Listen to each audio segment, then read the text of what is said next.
certo?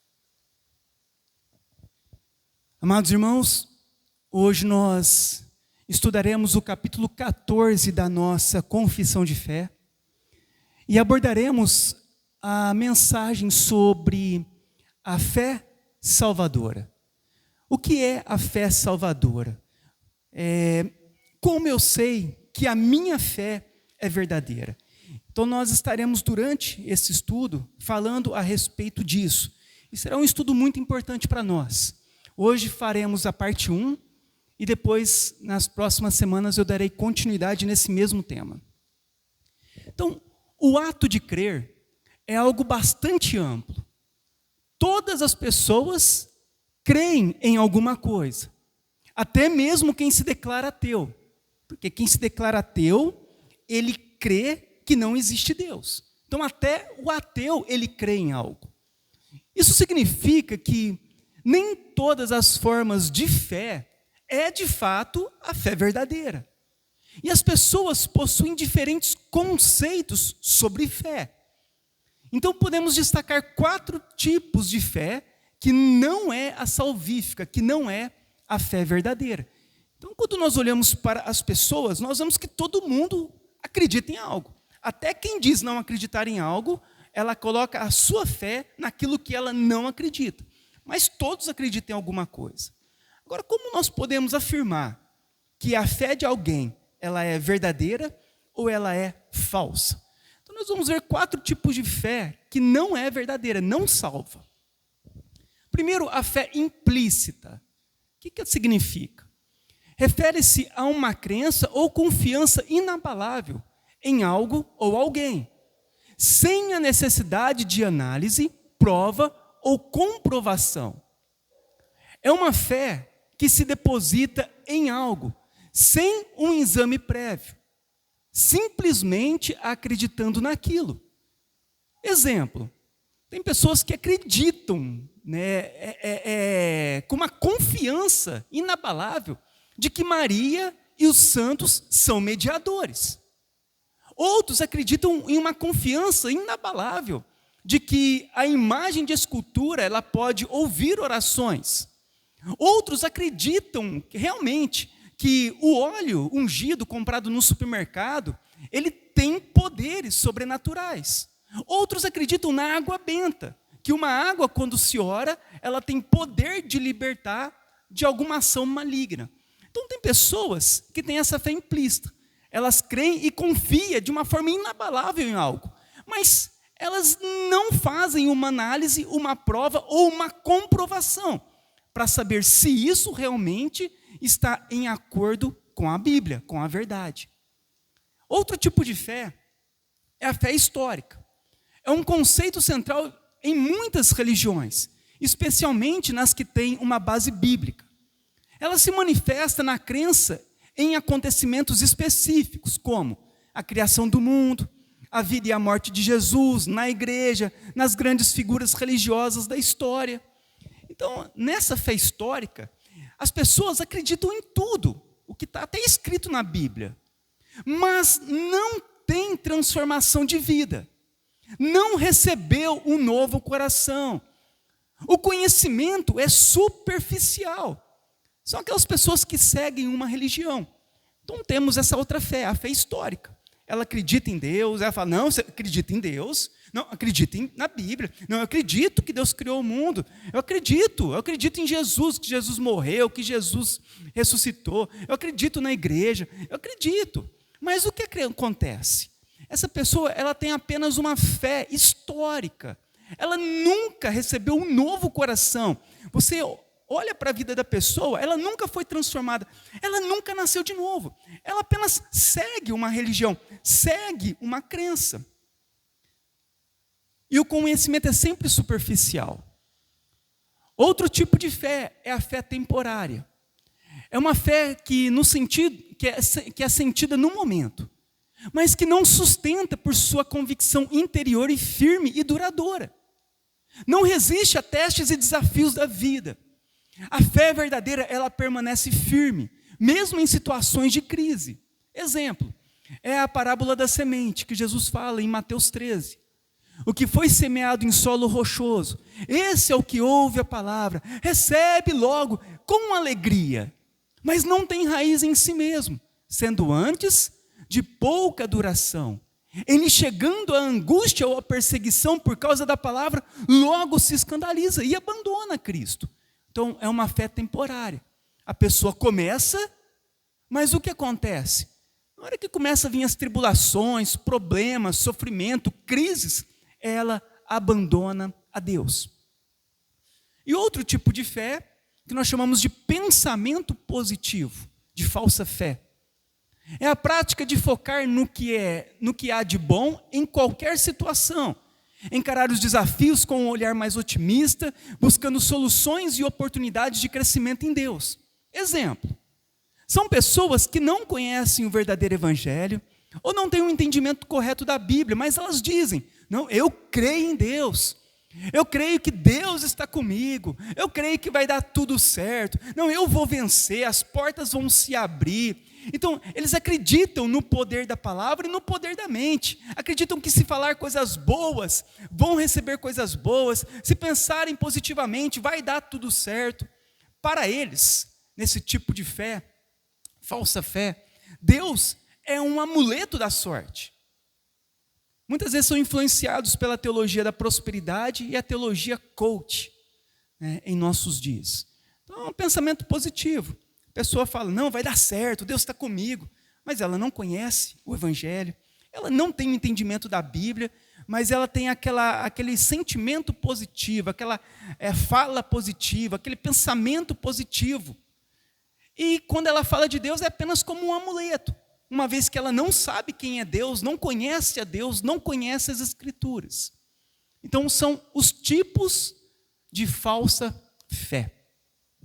O que então é a fé para nós verdadeira, a salvífica? Historicamente, o cristianismo ortodoxo respondeu a essa questão distinguindo 3 principais elementos que juntos compreendem a fé salvífica. Falando de maneira geral, 3 palavras latinas, em latim, foram usadas para identificar esses 3 elementos.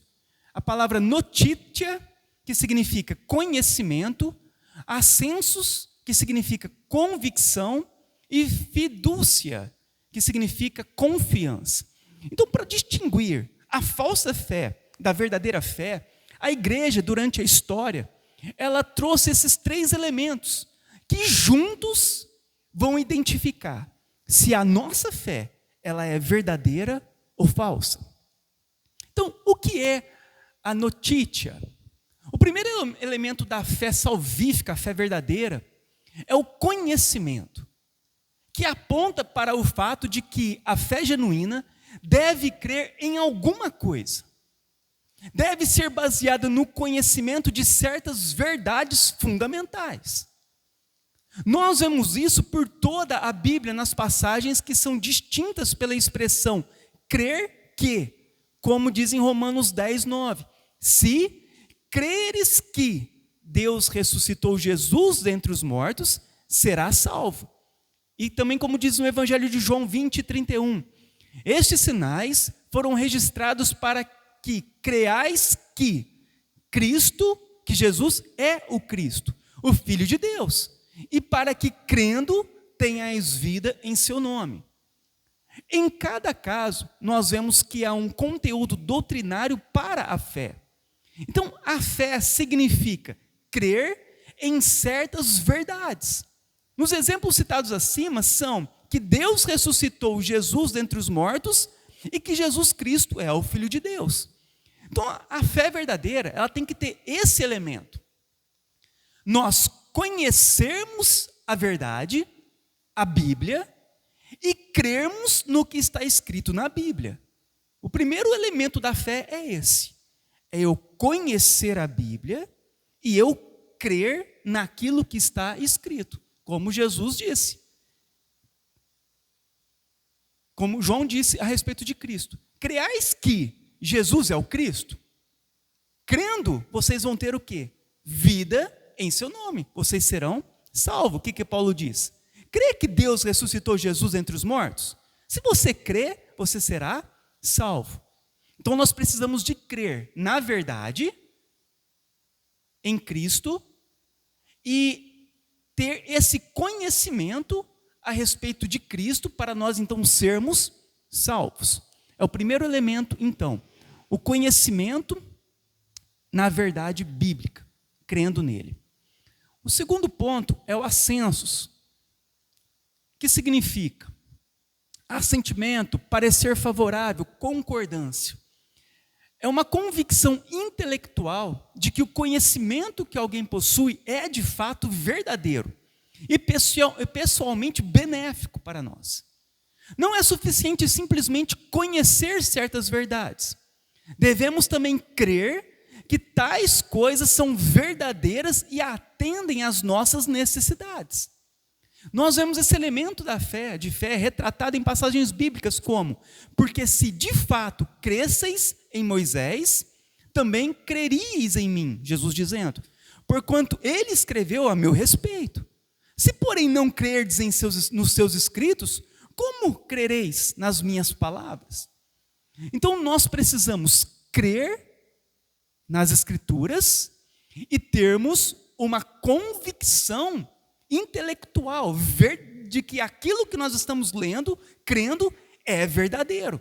O que acontecia com muitas pessoas? Eles não acreditavam em Cristo, mas eles diziam que acreditavam nas Escrituras. E Cristo fala o que para eles? Se vocês crescem de fato em Moisés, no Antigo Testamento, no Pentateuco, vocês também creriam em mim, porque Moisés escreveu a meu respeito. Mas se você não crê em mim, é porque vocês também não acreditam no que Moisés escreveu. Então, o segundo elemento é nós termos uma convicção do que aquilo que nós cremos realmente é verdade, é inegociável. Não, eu creio em Deus. Mas quando a Bíblia diz isso, eu não creio. Não, peraí. Ou nós somos convictos na nossa fé, e ela é verdadeira, ou não é uma fé verdadeira. Eu não posso escolher aquilo que eu quero crer. Eu não posso escolher a verdade que eu quero crer. Eu tenho que crer em toda a verdade, em toda a Escritura. Então esse é o ponto. E essa crença é uma convicção, é uma certeza. Eu tenho certeza que Cristo morreu pelos meus pecados. Então é uma certeza, é uma convicção. Faz parte do quê? Da fé verdadeira. E o terceiro elemento, para saber se a nossa fé é verdadeira, é a fidúcia. O que significa? A confiança. É de longe o mais importante dos três elementos mencionados. Sem esse elemento, a fé é meramente um entendimento intelectual, muito parecida com a fé dos demônios, que sabem sobre Jesus, mas se recusam a confiar nele. Como diz Tiago 2,19, crês tu que Deus é um só, fazes bem, até os demônios creem e tremem.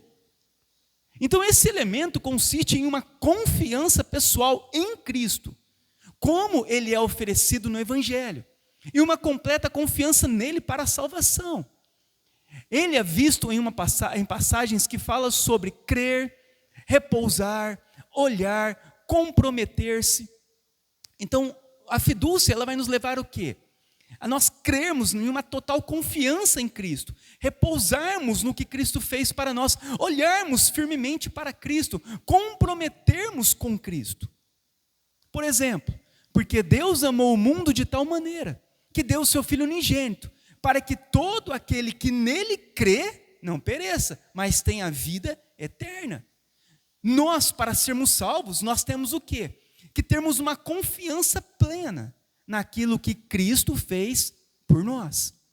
Resumindo, a respeito da fé verdadeira, nós precisamos conhecer a Bíblia para crer, precisamos de ter a convicção de que é verdade o que está escrito na Bíblia e confiar de todo o nosso coração, nos entregar naquilo que a Bíblia nos orienta, nos ensina a respeito de Cristo. Então, isso faz parte da fé verdadeira. Muitas pessoas talvez conhecem, talvez acreditam, mas na hora de se entregar a Cristo, e realmente descansar na obra de Cristo, elas não conseguem. Elas ainda tentam ser salvas por suas obras. Elas ainda tentam fazer algo para merecer a salvação. Elas não conseguem descansar naquilo que Cristo fez. Elas não conseguem receber o perdão no coração. Elas sempre se sentem culpadas por aquilo que ela errou, por aquilo que ela fez, por aquilo que ela falou. Ela tenta fazer as suas penitências, né? Algo para ser aceito por Deus. Mas não. Nós devemos confiar naquilo que Cristo fez em nós, repousar na obra de Cristo, olharmos para a cruz de Cristo, nos comprometermos com Cristo. Então a nossa confissão de fé, no capítulo 14, no parágrafo 1, vai dizer o quê? Vai nos ensinar a seguinte coisa: a graça da fé é uma obra do Espírito de Cristo nos nossos corações. Quando fala Espírito de Cristo, a Bíblia, ela cita Espírito de Cristo, Espírito Santo ou Espírito de Deus. É a mesma pessoa, é o mesmo Deus, é sobre o Espírito Santo, ok? Nós encontramos essas terminações na Bíblia: Espírito de Cristo, Espírito Santo ou Espírito de Deus. Está relacionado ao Espírito Santo. Então a graça da fé é uma obra do Espírito de Cristo nos corações. E por ela, os eleitos são habilitados a crer para a salvação de suas almas. E é ordinariamente operada pelo ministério da palavra. Então vamos entender que é através da palavra de Deus, de uma forma ordinária. O que significa ordinária? É o meio a qual Deus estabeleceu para nós sermos salvos, para nós crermos. É a palavra de Deus. Ele pode operar outros meios extraordinários? Pode. Mas o meio comum de Deus salvar pecadores é através da pregação do Evangelho, da palavra dele. Então, através da palavra, quem crer vai ser salvo. E quem crê são aqueles a qual Deus, ele elegeu. E esses eleitos, eles receberão da graça da fé, porque a fé, ela é uma graça de Deus, é uma obra de Deus em nossos corações. Então ninguém pode ser salvo por si mesmo. Todos os homens, para serem salvos, eles precisam de ouvir o Evangelho, e eles precisam da graça de Deus operando em nossos corações. Olha o que diz em Atos 13, 44 a 49. No sábado seguinte, afluiu quase toda a cidade para ouvir a palavra de Deus. Mas os judeus, vendo as multidões, tomaram-se de inveja e, blasfemando, contradiziam o que Paulo ensinava. Então Paulo e Barnabé, falando ousadamente, disseram: cumpria que a vós outros, em primeiro lugar, fosse pregado a palavra de Deus. Mas, posto que rejeitais, e a vós mesmos vos julgais indignos da vida eterna, eis aí que vos volvemos para os gentios, para os outros povos. Os gentios, ouvindo isso, eles regozijavam, se alegravam, se glorificavam a palavra do Senhor, e creram todos os que haviam sido destinados para a vida eterna. Você vê que Paulo, ele vai pregar a palavra de Deus. O ministério da palavra é o que vai trazer salvação para quem crer. Paulo, ele vai pregar o Evangelho. Mas o que acontece? Os judeus, eles rejeitaram a palavra de Deus. Mas os gentios que estavam ouvindo a pregação da palavra, ao contrário dos judeus, se alegravam e glorificavam a Deus. Olha que interessante. 2 grupos de pessoas ouviram a mesma palavra. Uns rejeitaram, outros aceitaram. E qual que é a resposta de Paulo para isso? Eles creram todos, porque eles haviam sido destinados por Deus para a vida eterna. Por que eles creram? Porque Deus havia eleitos eles para crer a respeito da salvação. É por isso que eles creram. Em Atos 14 diz assim: ali chegados, reunida a igreja, relataram quantas coisas fizeram Deus com eles, e como abrira aos gentios a porta da fé. Quem abriu a porta da fé? Quem fez com que os gentios acreditassem, se alegrassem ao ouvir a palavra? Deus. Se Deus não agir no homem, no coração do homem, eles nunca conseguirão entender, crer e ter uma fé verdadeira. É o que nós já estudamos agora mesmo. Olha quantas pessoas creem, todas creem. Mas por que algumas pessoas creem naquilo que é errado e outras pessoas conseguem ter o discernimento e crer na verdade bíblica? Isso acontece por quê? Porque Deus, por sua graça, Ele operou uma obra em nosso coração pelo Espírito Santo, a fim de nós crermos para a salvação ao ouvirmos a palavra de Deus.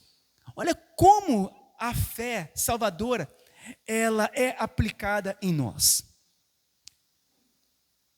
Em Efésios 2:8, diz o quê? Porque pela graça sois salvos, mediante a fé. E isto não vem de vós, é dom de Deus.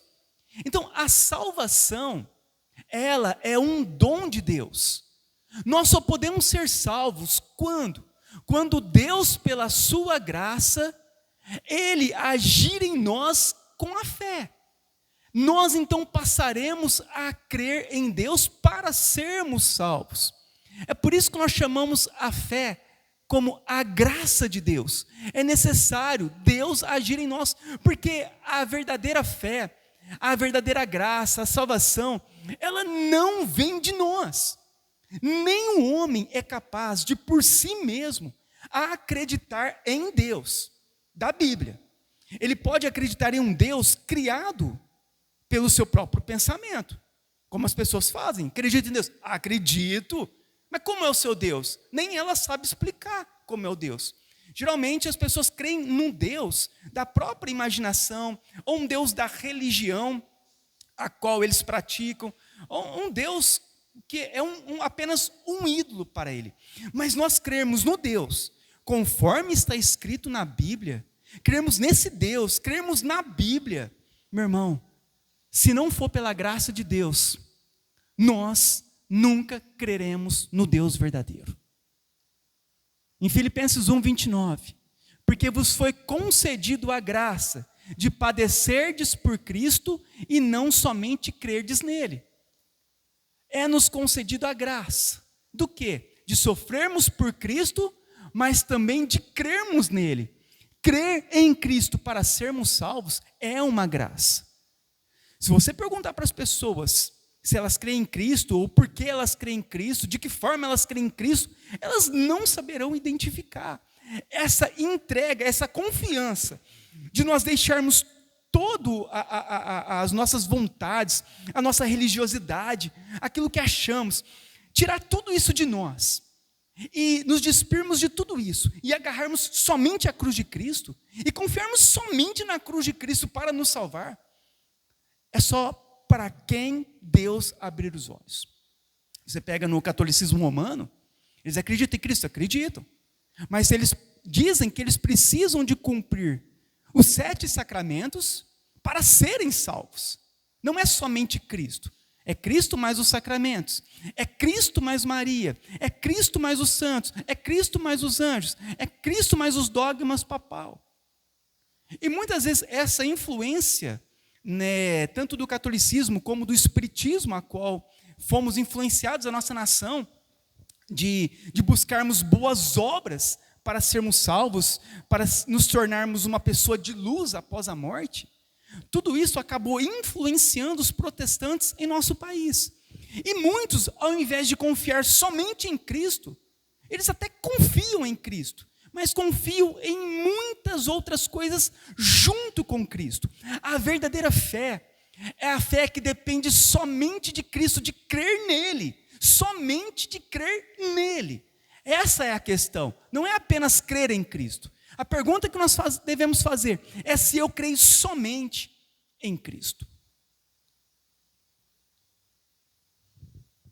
Em 2 Tessalonicenses 2, 13 e 14 diz: entretanto, devemos sempre dar graças a Deus por vós, irmãos, amados pelo Senhor, porque Deus vos escolheu desde o princípio para a salvação. Então nós somos escolhidos por Deus desde o princípio para a salvação.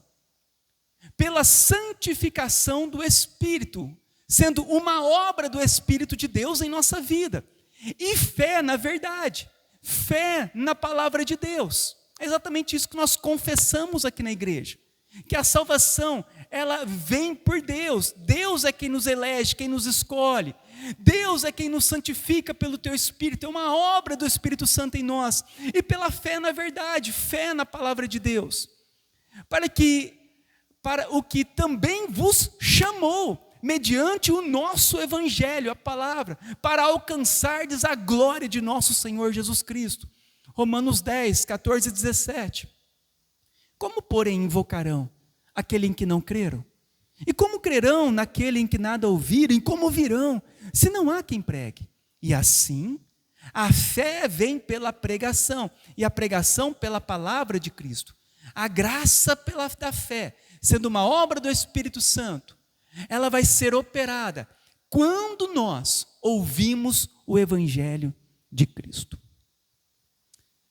A nossa confissão, ela continua dizendo: e com a palavra, a administração do batismo, a ceia do Senhor, a oração e outros meios designados por Deus, a fé, ela é aumentada e fortalecida.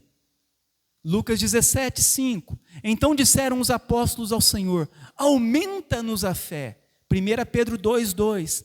Desejai ardentemente, como crianças recém-nascidas, o genuíno leite espiritual, para que por ele vos seja dado o crescimento para a salvação. Atos 20, 32. Agora, pois, encomendo-vos ao Senhor e à palavra da sua graça, que tem poder para vos edificar, sermos edificados, e dar herança entre todos os que são santificados. Então, nós, ao crermos em Cristo, ao termos a fé verdadeira, talvez nós perguntamos: ok, Danilo, eu vi lá no estudo, e realmente eu entendi o que é a fé verdadeira, e eu sei que eu tenho a fé verdadeira, eu sei que a minha fé é verdadeira. O que nós precisamos agora? Nós precisamos agora fortalecer, aumentar a nossa fé. Porque se eu saber que tenho a fé verdadeira, que eu fui salvo, mas se eu apenas permanecer nisso, o que vai acontecer? Nós vamos atrofiar espiritualmente. Então nós precisamos de meios. Para quê? Para que a nossa fé, ela seja aumentada e fortalecida. Porque alguns irmãos são firmes na fé, porque outros são abalados em sua fé, porque uns são constantes, porque outros são inconstantes, mesmo todos sendo salvos. Por que isso acontece? Isso acontece porque nós devemos operar os meios da graça para que a nossa fé, ela seja aumentada e fortalecida. Então, como? A pergunta que nós faremos agora. Como podemos aumentar e fortalecer a nossa fé? Então, talvez nós estamos aqui, somos salvos, fomos salvos por Cristo, mas a nossa fé, ela está oscilando, ou estamos fracos na fé, ou estamos descompromissados, ou estamos precisando de algo para trazer vida ao nosso coração. Como isso pode acontecer? Através dos meios da graça. O que são os meios da graça? São os instrumentos pelos quais Deus transmite bênçãos ao seu povo. São como os recursos visíveis e comuns pelos quais Cristo transmite à sua igreja os benefícios de sua obra perfeita. Então, Cristo, ao morrer por nós, Ele deixou recursos para nós neste mundo. Para quê? Para nos abençoar. Então, quando você utiliza os meios da graça, percebe os resultados em sua própria vida, o crescimento espiritual, a maturidade, a alegria, a santidade, a semelhança com Cristo.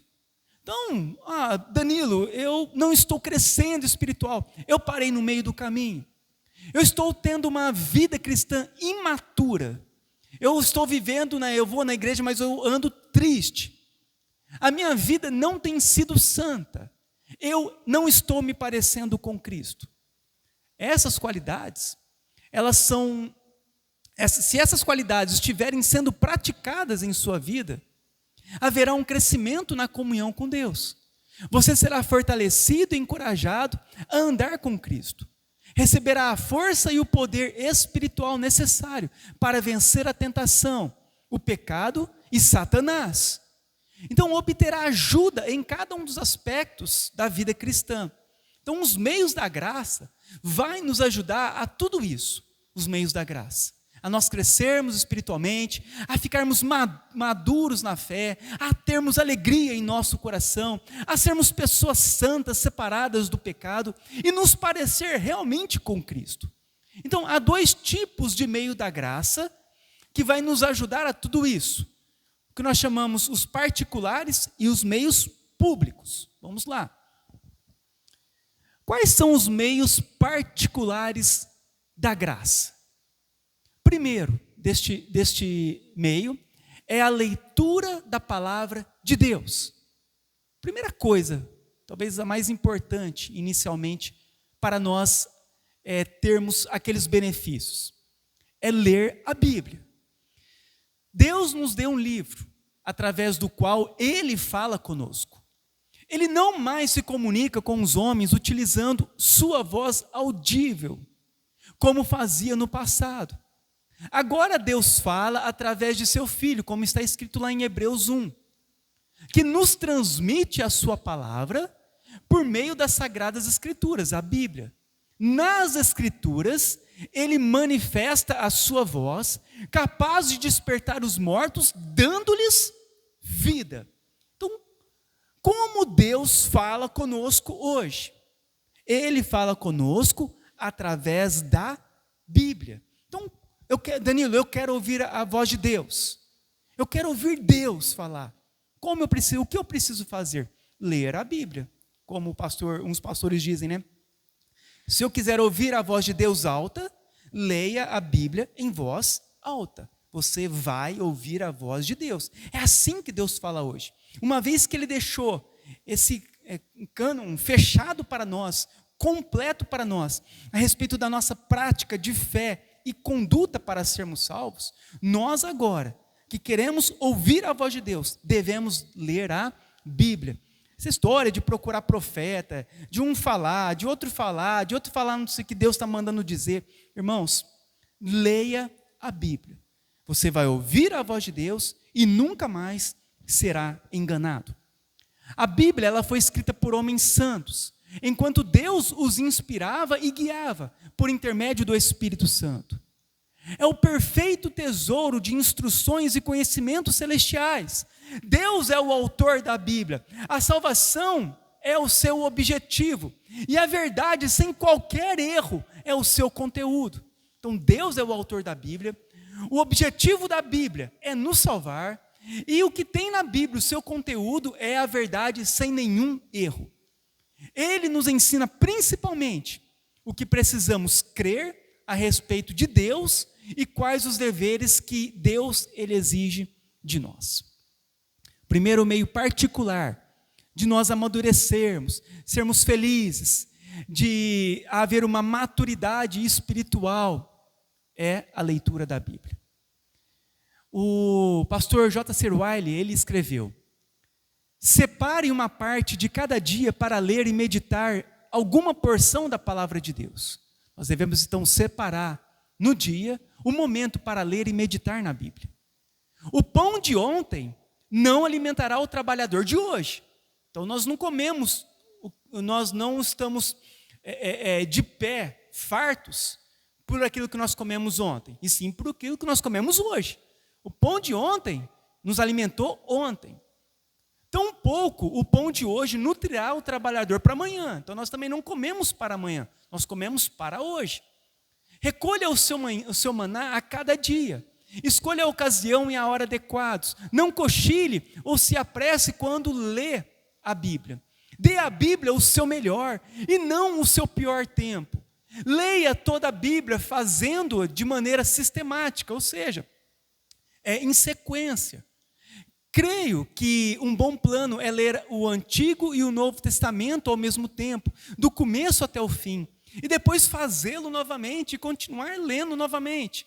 Leia a Bíblia com um espírito de obediência e autoaplicação. A Bíblia, ela está falando para nós.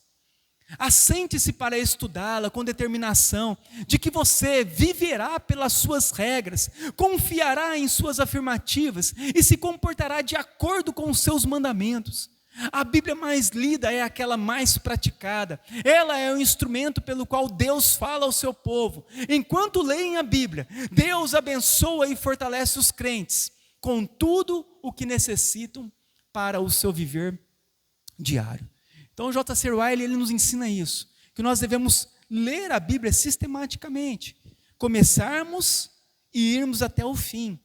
E sempre, porque nós não podemos nos alimentar hoje para amanhã, e nem podemos o alimento de amanhã servir para hoje. Por isso, tem que ser todos os dias, lermos, entendermos e colocarmos em prática nas nossas vidas. É o primeiro passo para nós podermos ter aqueles benefícios. O segundo meio particular da graça é a oração. O que significa a oração? É um dos meios pelas quais o crente cultiva um vivificante relacionamento com Deus vivo. A oração é indispensável na devoção pessoal. Envolve conversar e ter comunhão com Deus. Se na leitura Deus fala conosco, na oração nós falamos com Deus. A oração é uma chave para que o crente experimente a paz de Deus. Uma dica para nós, preciosa, é após ler a Bíblia, orar aquilo que Deus nos falou em sua palavra. Então você começa a ler talvez uma instrução que eu possa dar aos irmãos. É fazer a leitura iniciando ali do Novo Testamento. Começa no livro de Mateus e leia um capítulo por dia. Se você ler um capítulo por dia, em 6 meses, você terá lido todo o Novo Testamento. E ao ler, você leu aquele primeiro capítulo, entendeu o que estava escrito, colocou em autoanálise para você. E no momento da oração, o que você vai fazer? Você vai lembrar do que você leu e vai orar aquilo que você havia entendido na leitura. Vou dar um exemplo. Talvez você está lendo ali em Mateus e vendo Jesus fazendo um monte de milagres e curando aquelas pessoas. Ao você ler e fazer análise e estudar, você vai orar como? Senhor, da mesma forma que o Senhor curou aquele cego Bartimeu, que o Senhor também, ó Deus, possa curar o meu coração. Olha como está o meu coração, ó Deus. Se o Senhor fez um milagre naquele homem, o Senhor hoje também, ó Deus, tem poder para fazer em mim. Eu peço a Ti, ó Deus, eu preciso que o Senhor toque em meu coração. Ou talvez alguém que você sabe que está precisando. Meu Deus, se o Senhor teve o poder de fazer a obra no coração daquele homem, que era ignorado por todos pela sociedade. Senhor, por que o Senhor não possa fazer isso na minha família? Com o meu filho, com os meus pais, com o meu amigo? Então você consegue aplicar a leitura na sua oração. Então você lê, entende o que você está lendo e tenta trazer durante a oração alguma aplicação daquilo que você leu. Isso é importante, certo? Porque muitas vezes a pessoa fala, Danilo, o que eu vou orar? O que eu vou conversar com Deus? O que eu vou pedir a Deus? Então, a partir da leitura, aquilo vai começar a despertar você. E você pode também, durante a leitura, algo que eu gosto de fazer, é colocar de fundo uma música instrumental no momento da oração. Você vai lá, igual a gente faz aqui na reunião de quarta-feira. Coloca uma música instrumental de fundo para você estar orando, glorificando a Deus, um louvor para você cantar junto com Deus. Então, nós temos muitos meios. Agora, a respeito da oração na prática, nós temos também alguns ensinamentos. Então, existem várias partes na oração. Ela pode incluir um ou mais destes aspectos, que é o louvor, adoração e louvor, confissão de pecados, agradecimento, petição e intercessão. Isso aqui nós aprendemos praticamente em todas as reuniões de quarta-feira de oração. Nós começamos a oração glorificando a Deus, falando quem Ele é, confessamos os nossos pecados a Deus, agradecemos a tudo aquilo que Ele fez por nós, colocamos as nossas petições, os nossos pedidos e a nossa intercessão, orarmos por algo ou por alguém. Então, isso faz parte da oração.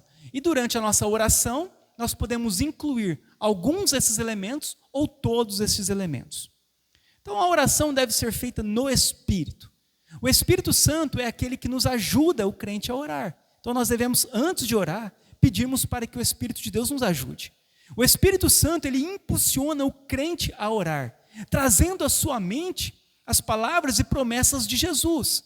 Ele também inflama os nossos corações em benefícios de outros. Nós nos lembramos em orar por outros. Quando você não sentir desejo de orar, peça ao Espírito Santo que o ajude e o envolva na oração. O terceiro meio particular da graça é a meditação. Após o crente ter vindo à presença de Deus, através da leitura da Bíblia e pela oração, ele se alimenta do que já recebeu por meio da meditação. O puritano Thomas Watson, ele diz: a meditação é semelhante ao regar de uma planta. Faz aparecer os seus frutos, faz aparecer os frutos da graça. A meditação é para a nossa alma, o que a digestão é para o nosso corpo. Charles Spurgeon, ele disse: nossos corpos não sustentam-se apenas por ingerir o alimento através da boca, mas o processo de digestão resulta em músculos, nervos, tendões e ossos. Por meio da digestão, o alimento exterior é assimilado pela vida interior. O mesmo acontece em nossas almas. Ler, ouvir, observar e aprender tudo exige uma digestão interior. E a digestão interior da verdade ocorre através de meditarmos nela. É fazermos uma reflexão profunda daquilo que lemos e oramos. Davi disse: meditarei nos teus preceitos, e as tuas veredas terei respeito. Terei prazer nos teus decretos, e não me esquecerei da tua palavra. Então, o terceiro meio particular é a meditação. O que é meditação? É nós digerirmos tudo aquilo que nós estamos lendo, ouvindo, aprendendo. Assim como após nós comermos, nós paramos para fazer a digestão. Porque agora o alimento, ele vai ser agora vai ser digerido para sustentar o nosso corpo. Então, o momento de nós fazermos a meditação é o momento que nós paramos para fazer uma reflexão da nossa vida. Porque muitas vezes a pessoa lê, ora, e de repente ela sai correndo e vai embora. Ela nem para pensar no que acabou de acontecer. Então isso é meditação. É o momento que você para, você começa a olhar para o céu, você olha para uma árvore, para um passarinho, para a criação, você olha para a sua vida, vê o seu corpo, tudo aquilo, e você começa então a meditar na obra de Deus. Quem é Deus? O que Deus tem feito por nós? Isso é o terceiro meio de graça particular. Muitas vezes é bom nós sairmos daquela rotina nossa e irmos a um campo, irmos lá fora da nossa casa, analisar, ver as coisas, para nós podermos meditar em Deus, naquilo que Deus fez e em tudo mais. Isso nos ajudará muito na nossa vida cristã. Agora, quais são os meios públicos da graça? Reunirmos para a adoração. É o primeiro desses meios. Nós vimos o particular, que nós fazemos na nossa vida diária. E esse aqui, agora é o que nós fazemos juntos. Deus jamais tensionou que o verdadeiro crente vivesse sozinho.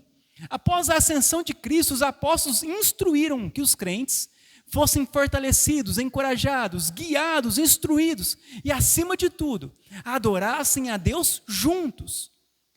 Reunido o povo de Deus, receberiam bênção dele e se fortaleceriam mutuamente. Os cristãos receberam a ordem de não abandonarem o reunir-se para a adoração pública, como diz em Hebreus 10. Não deixemos de congregarmos, como é costumes de algum. Historicamente, as igrejas cristãs sempre adoraram no domingo. Foi no domingo que o Senhor Jesus ressuscitou dos mortos e assegurou a ruína do domínio de Satanás. O dia de Pentecostes foi também no domingo, o dia que o Espírito Santo veio sobre os crentes para enchê-los de poder. Desde então, os cristãos se reúnem aos domingos. Então, historicamente, o dia do Senhor para nós é o domingo. É o dia em que nós separamos para Deus. É o dia de descanso. A primeira coisa que Deus chama de santo na Bíblia é o domingo, é o dia do descanso, é o sábado cristão. É a primeira coisa que Deus chama de santo, é o dia do descanso. Então, o dia do domingo é muito importante para nós, porque é o dia que nós nos dedicamos a Deus. A Bíblia fala que para nós, 6 dias nós trabalhamos, mas o 7º dia é do Senhor, é o dia de nós descansarmos, porque aquele que não descansa, ele está sendo, se achando como Deus, ele quer ser um tipo Deus, porque ele não quer descansar, ele não quer parar a sua correria, o seu dia a dia, ele quer ficar na correria, e Deus falou que nós devíamos descansar. É uma ordem de Deus que nos 6 dias trabalhássemos e no 7º descansássemos. Então é o dia de descanso. Para algumas pessoas que não têm como descansar no domingo, talvez porque trabalham igual na usina, né? Qual que é o dia de descanso dela? É o dia da folga. Então, no dia que é a folga da semana, vai ser o dia que ela vai descansar do seu trabalho. Nós precisamos descansar. Só Deus não precisa de descansar. Ele não tem fraqueza, ele não precisa de nada. Mas ele falou que nós precisamos. Então nós precisamos de descansar. E o domingo é o dia do descanso. É o dia de nós nos reunirmos com os irmãos para adorar a Deus. Então os elementos da adoração pública são leitura das Escrituras, pregação e ensino, cantarmos salmos, hinos, cânticos espirituais, ofertas e orações. Na leitura e exposição das Escrituras, Deus fala conosco. Nos cânticos, ofertas e orações, nós falamos com Ele. Então, o primeiro meio de graça, para crescermos espiritualmente, para sermos fortalecidos em fé, nós devemos nos reunirmos juntos para adorarmos a Deus. O segundo meio público da graça são as ordenanças do Evangelho. Nas verdadeiras igrejas do Senhor Jesus Cristo, há apenas 2 ordenanças ou sacramentos: o batismo e a ceia do Senhor. O batismo é a primeira ordenança instituída pelo Senhor Jesus Cristo, enquanto esteve entre os homens. Ele ordenou que o batismo fosse realizado pelas igrejas até o fim do mundo, como diz em Mateus 28. Uma pessoa que se declara ser crente e negligencia o batismo, e não é batizada ainda, não tem o direito de chamar-se cristão. O batismo deve ser realizado por completa imersão na água e em nome do Pai, do Filho e do Espírito Santo. O batismo ele é reservado somente para os crentes verdadeiros. O batismo sempre foi aplicado àqueles que se arrependeram e creram e para aqueles que foram convertidos e salvos, como diz em Atos 2:18. Esta ordenança foi designada a ser um testemunho para o mundo, a fim de demonstrar que somos seguidores de Cristo e fortalecer a nossa decisão de segui-lo. Então nós temos, além do culto, nós temos os meios das ordenanças, o batismo e a ceia, que são outros meios para fortalecer e crescermos na fé. O primeiro é o batismo, que os crentes verdadeiros que creem, que foram transformados, devem batizar. O segundo meio da ordenança é a ceia do Senhor. É a segunda ordenança instituída pelo Senhor Jesus. É o meio divinamente designado para fortalecer a fé exercida pelos crentes. A ceia do Senhor não é um sacrifício oferecido a Deus, e sim apenas uma comemoração daquela oferta que Cristo fez de si mesmo, uma vez por todas na cruz, em pagamento pelos nossos pecados. Sempre que participamos da ceia do Senhor, nós o fazemos em memória dele. Os elementos da ceia do Senhor, o pão e o vinho, são apenas símbolos Cada elemento representa um diferente aspecto do sacrifício de Cristo. O pão simboliza o corpo transpassado e morto do Salvador por causa dos nossos pecados. O vinho representa o sangue de Cristo, que foi derramado a fim de purificar os nossos pecados. Um cuidadoso estudo das Escrituras demonstra as exigências para participar da ceia do Senhor. A pessoa tem que ser verdadeiramente convertida a Cristo para poder participar da ceia. Deve ser batizada. E deve ser alguém que está procurando andar de maneira agradável a Deus e ser membro de uma das igrejas de Cristo. Então isso é necessário para nós podermos participar da ceia do Senhor. Então um outro meio para nós fortalecermos a nossa fé é quando nós participamos da ceia do Senhor. O terceiro meio de graça, meio público de graça, é a comunhão com os irmãos em Cristo.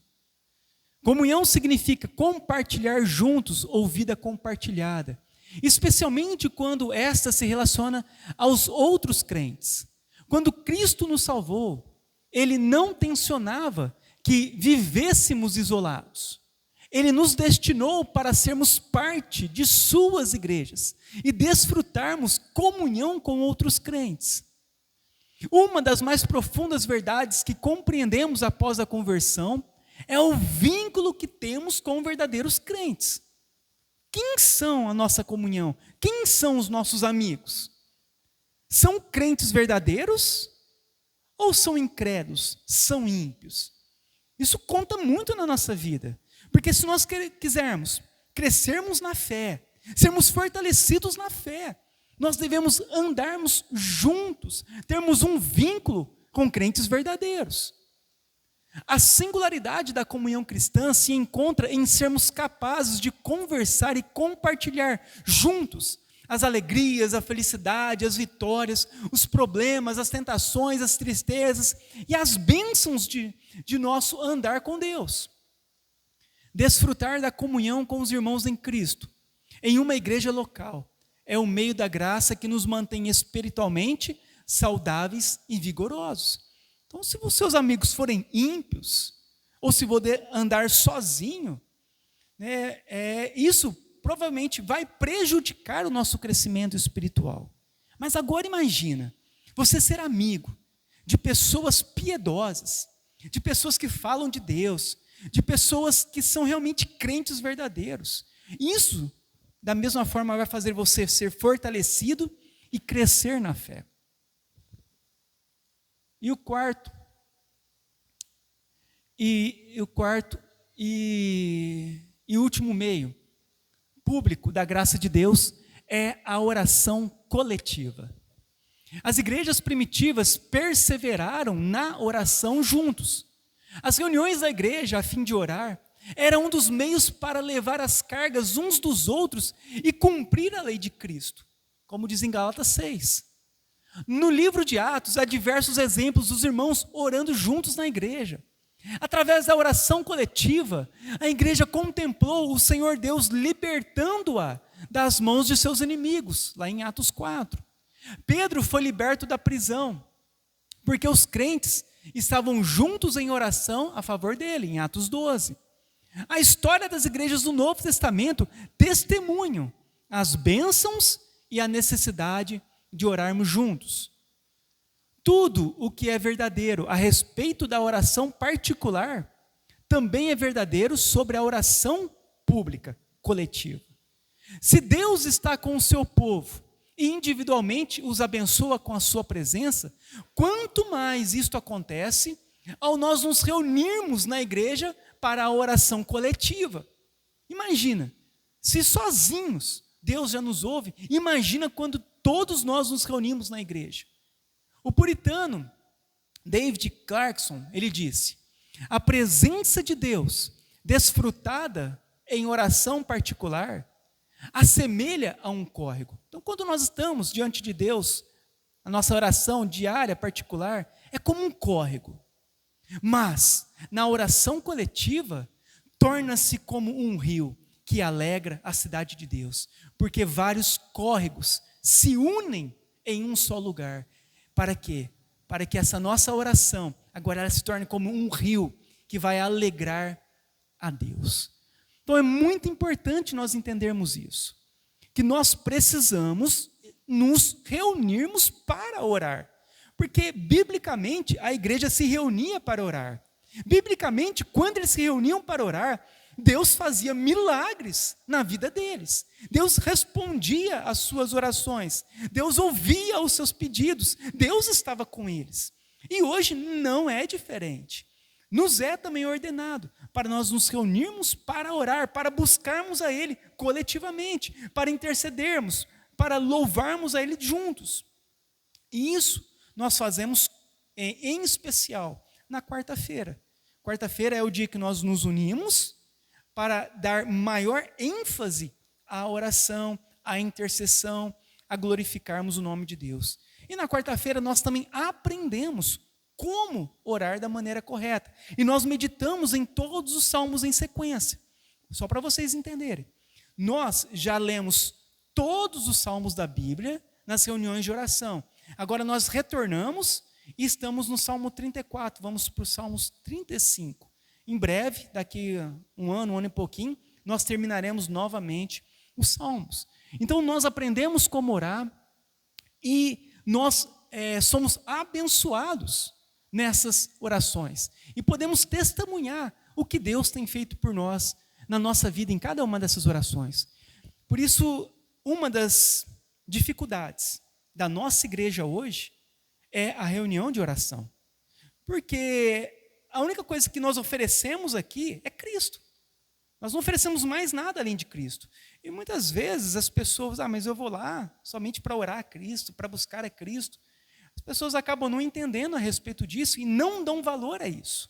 Mas o que a nossa igreja ela oferece? É Cristo. E nós nos reunirmos juntos para orarmos em nome de Cristo, para nos reunirmos no nome de Cristo.